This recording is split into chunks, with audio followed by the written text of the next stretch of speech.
Yo les gens, aujourd'hui on se retrouve pour une toute nouvelle vidéo. Donc aujourd'hui, comme vous avez pu le voir dans le titre, le top 10 des meilleures cartes sur Clash Royale. Oui, sur Clash Royale, le top 10 des meilleures cartes. Donc on va commencer à la 10e position. C'est parti. Donc on va commencer par le 10e, l'armée de squelettes. Donc pour moi, l'armée de squelettes, c'est une très très bonne carte. Je vais vous le dire pourquoi je l'ai mis en 10e position. Donc tout d'abord, pourquoi en 10e position et pas par exemple en première, parce qu'il y a déjà des plus grosses bonnes cartes qui est plus forte que l'armée de squelettes. Et l'armée de squelettes, je l'ai mis en 10e position parce que franchement c'est une belle carte. Si on met par exemple le prince, le géant squelette, le prince ténébreux, le géant, le chevaucheur, etc. L'armée de squelette, elle peut détruire tout. Genre, si on met pas un zap ou une flèche, c'est fini. L'armée de squelette, elle fait le taf. Donc voilà pourquoi je l'ai mis en 10e position. Donc on va passer au 9e. Donc à la 9e position, le golem de glace. Oui, le golem de glace. Et c'est la meilleure carte du jeu pour tanker. Franchement, le golem de glace, si vous savez pas comment vous le servir, le golem de glace, si vous y met des barbares d'élite ou une petite mousquetaire, gobelin sarbacane, vous mettez seulement le golem de glace entre la rivière, entre les deux parties de la map. Donc, entre les deux rivières, et c'est juste parfait pour attirer tous les combattants. Ça attire tous les combattants sauf le géant, le chevaucheur, etc. Ça attire les barbares d'élite, ça attire tout. Et quand il meurt, le golem de glace, ça fait un gros éclat de gel et ça fait comme le sorcier de glace, ça ralentit tous les combattants. Donc voilà pourquoi le golem de glace, je le mets à la 8e position, parce que c'est une très belle carte pour tanker. Donc à la 8e position, pour la 8e position. À la 8e position, les gars, c'est les gardes. Oui, les gardes, je ne le joue pas dans mon deck, mais c'est une carte très très forte. Pourquoi? Parce que si on met un zappy, une chose comme ça, faut obliger tirer en 2 fois. Donc les gardes ont le temps de tuer. C'est une très belle carte s'il y a des princes, parce qu'ils ont 2 vies chacun. Faut leur tanker par 2 fois. Donc voilà pourquoi les gardes, c'est une belle carte pour défendre. Bien sûr, on va pas le mettre en attaque. Hein. Si on veut def, tu mets des gardes et ça fait le taf. Donc les gardes, ça fait le taf contre le zappy. Ça fait le taf contre beaucoup de cartes. Et voilà, donc voilà pourquoi j'aime bien les gardes. Je vais pas en dire plus sur les gardes, c'est juste une très belle carte. Donc on se retrouve à la 7e position. Donc les gars, les amis, à la 7e position, on retrouve la bûche. Oui, la bûche, une très très bonne carte. Je mets à la 7e position, je suis gentil encore. Je peux la mettre encore plus loin, enfin plus genre 6e voire 5e. Mais la bûche est vraiment une très très bonne carte. Si on met des gangs de gobelins, bah, en fait, dès qu'on met la bûche, ça ramasse tout. C'est comme si c'était un tapis. J'en dirais pas plus sur cette bûche.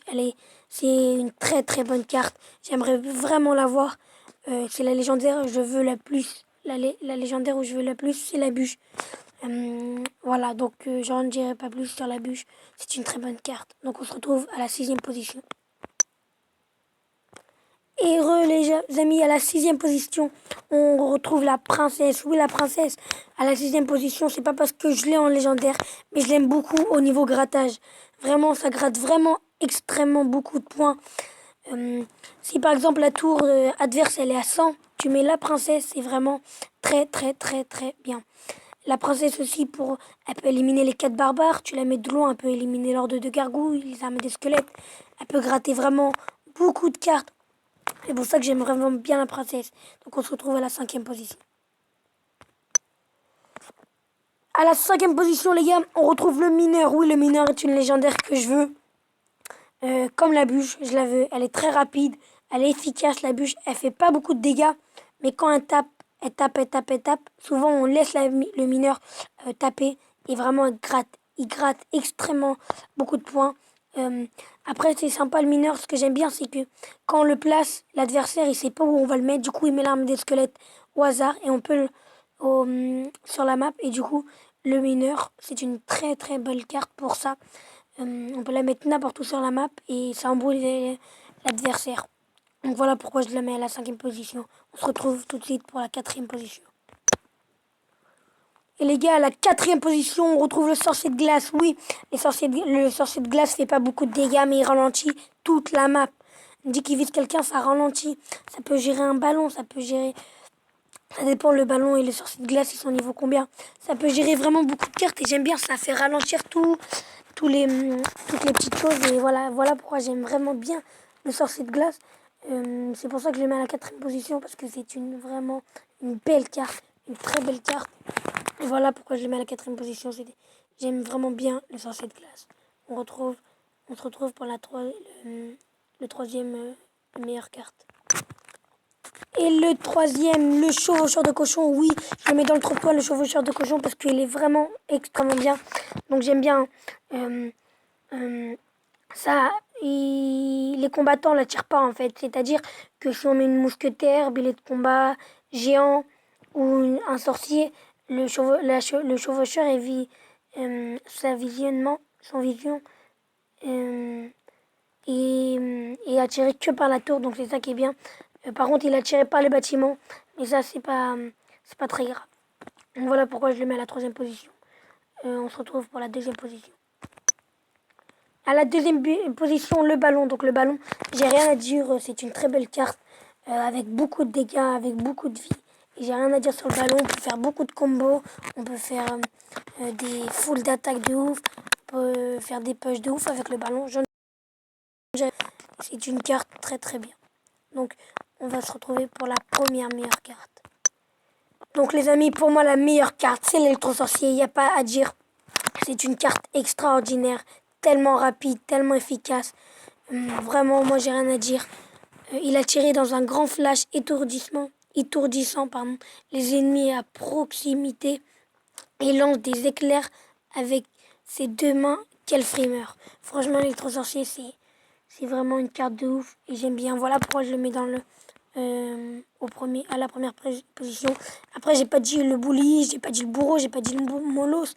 PK, non, j'ai pas mis... Parce que vraiment, il y a beaucoup de belles cartes sur Clash Royale. J'ai pas mis les barbares d'élite aussi, mais bref. Donc, n'hésitez pas à dire en commentaire vos impressions sur le top 10.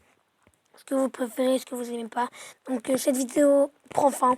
Donc, n'hésitez pas à liker, commenter, partager, à vous abonner à ma chaîne YouTube, activer les notifications et activer la petite clochette. Comme ça, vous allez recevoir toutes mes vidéos. Donc, au fur et à mesure des vidéos, ça serait mieux. J'aurai plus de vidéos. Je serai moins gênée. Parce que là, c'est la 3e vidéo seulement. Je suis un peu gênée, c'est normal. Donc, n'hésitez pas vraiment à bombarder cette barre de like et à vous abonner à ma chaîne YouTube. Ça me ferait vraiment plaisir. Et je vous laisse sur cette fin. C'était Sofiane. Ciao, ciao.